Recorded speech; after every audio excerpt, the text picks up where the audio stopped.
ಕಳೆದ ಕೆಲವು 20 ದಿನದಿಂದ ಹಿಂದೆ ಇದ್ದ ತಣ್ಣೀರಾನೆ ಪಾಪ ಈಗಿಲ್ಲ ಅಂದರೆ ನಿಜಕ್ಕೂ ಭಾರಿ ಬೇಸರದ ಸಂಗತಿ. ಒಂದು 20 ದಿನದ ಕೆಳಗಡೆ ಇತ್ತದು ಇತ್ತೀಚೆಗೆ. ಅದನ್ನು ಹಾಸನದಲ್ಲಿ ಕಾರ್ಯಾಚರಣೆ ಮಾಡಿ ಬೇಲೂರು ಬಳಿ ಅದನ್ನು ಹಿಡಿದಿದ್ರು. ಅದು ಇತ್ತೀಚೆಗೆ ರಾಂಪುರ ಆನೆ ಕ್ಯಾಂಪ್ ಅಂದರೆ ಬಂಡೀಪುರ ರಾಷ್ಟ್ರೀಯ ಉದ್ಯಾನವನದಲ್ಲಿರ್ತಕ್ಕಂಥ ರಾಂಪುರ ಆನೆ ಕ್ಯಾಂಪಲ್ಲಿ ಅದು ಮೃತಪಟ್ಟಿದೆ. ಅಂದರೆ ಕೇರಳದಿಂದ ರಾಂಪುರ ಆನೆ ಕ್ಯಾಂಪ್ಗೆ ಸಾಗಿಸ್ಬೇಕಾದ್ರೆ ಅದರ ಬಗ್ಗೆ ಒಂಚೂರು ಸಣ್ಣ ವಿವರ ನೋಡೋಣ. ಈ ತಣ್ಣೀರು ಆನೆನ ಜನವರಿ 16ರಂದು ರೇಡಿಯೋ ಕಾಲರ್ ಅಂದರೆ ಹಾಸನ ಜಿಲ್ಲೆ ಬೇಲೂರು ತಾಲೂಕಲ್ಲಿ ಹಿಡಿದು ಅದನ್ನು ಅಂದರೆ ಸೆರೆ ಹಿಡಿದು ಅದಕ್ಕೆ ರೇಡಿಯೋ ಕಾಲರ್ ಹಾಕಿ ಬಂಡೀಪುರ ಹುಲಿ ಯೋಜನೆ ಮೂಲೆಹೊಳೆ ಅನ್ನೋ ಕಡೆ ಬಿಟ್ಟಿದ್ದರು. ಮೂಲೆಹೊಳೆ ಆ ಬಾರ್ಡರ್ ಬಿಟ್ಟಿದ್ದರು. ಅದು ಕಬಿನಿ ನದಿನ ದಾಟಿ ಕೇರಳ ಪ್ರವೇಶ ಮಾಡಿ ಎಡಕಾವು ಅಂತ ಗ್ರಾಮ ಪಂಚಾಯತಿ ಪಾಯೇಡು ಎಂಬ ಗ್ರಾಮದ ಹಾಲು ಉತ್ಪಾದಕರಿಗೆ ಕಾಣಿಸ್ಕೊಂಡಿದ್ದಂತೆ. ಫೆಬ್ರವರಿ 1ರಂದು ಜನವಸತಿ ಪ್ರದೇಶ ಅಲ್ಲಿ ಮಾನಂದವಾಡಿ ತಾಲೂಕಿದೆ. ಮಾನಂದವಾಡಿ ತಾಲೂಕಲ್ಲಿ ಜನವಸತಿ ಪ್ರದೇಶ ತಾಲೂಕು ಕಚೇರಿ ಕಾಂಪೌಂಡ್ ಒಳಗೆ ಸೇರ್ಕೊಂಡಿತ್ತು. ಅಂದರೆ ತಾಲೂಕು ಕಚೇರಿ ಕಾಂಪೌಂಡು ಅಂದರೆ ಅದು ತುಂಬ ಜನವಸತಿ ಪ್ರದೇಶ. ಅದರಿಂದ ಅದನ್ನು ಮತ್ತೆ ಅದು ಕಾಡಿಗೆ ಹೋಗಲ್ಲ, ಜನವಸತಿ ಪ್ರದೇಶದಲ್ಲೇ ಇರುತ್ತೆ ಅನ್ನೋ ಕಾರಣಕ್ಕೆ ಅದನ್ನು ಸೆರೆ ಹಿಡಿಯೋಕ್ಕೆ ತೀರ್ಮಾನ ಮಾಡಿದ್ರು. ಅಂದರೆ ಅಲ್ಲಿ ಕೇರಳದಲ್ಲಿ ಕಾಡು ಪಕ್ಕನೇ ಊರುಗಳು ಇರುತ್ತೆ. ಈಗ ನಮ್ಮ ಕರ್ನಾಟಕದಲ್ಲಿ ಕಾಡೇ ಒಂದು ಕಡೆ, ಊರುಗಳೇ ಒಂದು ಕಡೆ, ಆ ಥರ. ಅದರಲ್ಲಿ ಹಂಗಲ್ಲ. ಕೇರಳದಲ್ಲಿ ಫಾರೆಸ್ಟು ಹತ್ರನೇ ಇರುತ್ತೆ, ಜೊತೆಗೆ ಮನೆಗಳು ಇರುತ್ತೆ.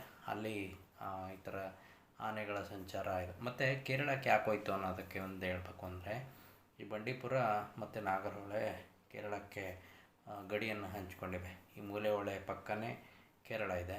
ಆಮೇಲೆ ಡಿ ಬಿ ಕುಪ್ಪೆ ಅಂದರೆ ನಾಗರಹೊಳೆ ಡಿ ಬಿ ಕುಪ್ಪೆ ಪಕ್ಕನೇ ಕೇರಳ ಬಾರ್ಡ್ರ್ ಇದೆ. ಮಾನಂದವಾಡಿ ಪಕ್ಕನೇ. ಅಂದರೆ ಅದು ಬಾರ್ಡ್ರ್. ಪ್ರಾಣಿಗಳು ಆ ಕಡೆಯಿಂದ ಈ ಕಡೆ ಓಡಾಡುತ್ತೆ ಸಹಜವಾಗಿ. ಹಿಂದೊಮ್ಮೆ ಹುಲಿ ಕೂಡ ಕೇರಳದಿಂದ ಹುಲಿ ಕರ್ನಾಟಕಕ್ಕೆ ಪ್ರವೇಶ ಮಾಡಿತ್ತು. ಅಲ್ಲಿ ಒಬ್ಬರಿಗೆ ತೊಂದರೆ ಕೊಟ್ಟು ಕರ್ನಾಟಕ ಪ್ರವೇಶ ಮಾಡಿತ್ತು. ಆಮೇಲೆ ಅದು ಕರ್ನಾಟಕಕ್ಕೆ ಬಂದು ಇಲ್ಲಿ ಬೋನಿಗೆ ಮನ್ಸಿಗೆ ಹಾಕೊಂಡಿತ್ತು. ಅದ ನಂತರ ಏನೋ ಸತ್ತೋಯ್ತು ಅಂತಲೇ ಕಾಣುತ್ತೆ ಅದು ಹುಲಿ. ಆ ಥರ ಇಲ್ಲಿ ಪ್ರಾಣಿಗಳು ಆ ಕಡೆಯಿಂದ ಈ ಕಡೆ, ಈ ಕಡೆಯಿಂದ ಆ ಕಡೆ ಓಡಾಡೋದು ಸಹಜ. ಆ ದಿನ ಅದೇ ಫೆಬ್ರವರಿ 1ರಂದು ಕಾಣಿಸ್ಕೊಂಡಿದೆ ತಾಲೂಕು ಆಫೀಸ್ ಹತ್ರ, ಮಾನಂದವಾಡಿ ಹತ್ರ. ಆಮೇಲೆ ಅದನ್ನು ಹಿಡಿಬೇಕು ಅಂತ ಪ್ರಯತ್ನ ಮಾಡಿದ್ದಾರೆ. ಅಂದರೆ 5:40ಕ್ಕೆ ಅರವಳಿಕೆ ಕೊಟ್ಟಿದ್ದಾರೆ. ರಾತ್ರಿ ಅದು 10:30 ಅಂದರೆ ಕತ್ಲೆ ಆಗಿತ್ತು. ವಿಡಿಯೋಗಳೆಲ್ಲ ಬಂದಿದೆಯಲ್ಲ. ಅಂದರೆ ಕುಮ್ಕಿ ಆನೆಗಳಿಂದ ಅದನ್ನು ಆ ಲಾರಿಗೆ ಹತ್ತಿ ಇದು ಮಾಡಿದ್ದಾರೆ. ಅದು ಫೆಬ್ರವರಿ ಅಲ್ಲಿಗೆ ರಾಂಪುರ ಆನೆ ಕ್ಯಾಂಪ್ಗೆ ತಗೊಂಡೋದಾಗ ಅದು ಮೃತಪಟ್ಟಿತ್ತು ಅಂತ ಅರಣ್ಯಾಧಿಕಾರಿಗಳು ಅಂದರೆ ಮಾಹಿತಿ ನೀಡಿದ್ದಾರೆ. ಹೃದಯಾಘಾತದಿಂದ ಅದು ಮೃತಪಟ್ಟಿರ್ಬೋದು ಅಂತ ಅವರು ಹೇಳಿದ್ದಾರೆ. ಭಾಗಗಳನ್ನ ಸಂಗ್ರಹಿಸಿ ಅದನ್ನು ವಿಧಿವಿಜ್ಞಾನ ಪ್ರಯೋಗಾಲಯಕ್ಕೆ ಕಳಿಸಿದ್ದಾರೆ. ಅಮೃತ ದೇಹದ ಅಂಗಾಂಗಗಳನ್ನು ಆಮೇಲೆ ಹಂಗೇನೆ ಕಾಡಲ್ಲಿ ಬಿಟ್ಟಿದ್ದಾರೆ. ಯಾಕಂದರೆ ಇವಾಗ ಕಾಡಲ್ಲಿ ಹಾಗೆ ಪ್ರಾಣಿಗಳನ್ನು ಯಾವುದೇ ಪ್ರಾಣಿ ಅಂದರೆ ಹುಲಿ ಮತ್ತು ಚಿರತೆ ಎರಡನ್ನು ಬಿಟ್ಟು ಯಾವುದೇ ಪ್ರಾಣಿಗಳ ಸತ್ರು ಅವುಗಳ ದೇಹನ ಹಾಗೆ ಬಿಡಬೇಕು. ಅಂದರೆ ಅವುಗಳನ್ನು ಅಂತ್ಯ ಸಂಸ್ಕಾರ ಮಾಡೋ ಥರ ಇಲ್ಲ. ಯಾವುದೇ ಪ್ರಾಣಿ ಆದರೂ ಅಲ್ಲೇ ಬಿಟ್ಬಿಡ್ಬೇಕು. ಅವು ಅಲ್ಲಿನ ಪ್ರಾಣಿಗಳಿಗೆ ಆಹಾರ ಆಗುತ್ತೆ. ಅಂದರೆ ಅದು ಗೆದ್ದಲಿರ್ಬೋದು ಅಥವಾ ಅಂದರೆ ಪ್ರತಿಯೊಂದು ಒಂದು ಹದ್ದುಗಳು ಅಥವಾ ಇನ್ನೇನು ಯಾವ ಪ್ರಾಣಿಗಳು ತಿಂತವೋ ಅವಕ್ಕೆ ಆಗುತ್ತೆ, ಆಹಾರ ಆಗಲಿ ಅನ್ನೋ ಕಾರಣಕ್ಕೆ. ಆಮೇಲೆ ಈ ತಣ್ಣೀರಾನೆ ತುಂಬ ಸಾಧು ಅಂದರೆ ಏನಾಗಿತ್ತು, ಆ್ಯಕ್ಚುಲಾಗಿ ಯಾರಿಗೂ ಏನು ತೊಂದರೆ ಮಾಡ್ತಿರಲಿಲ್ಲ.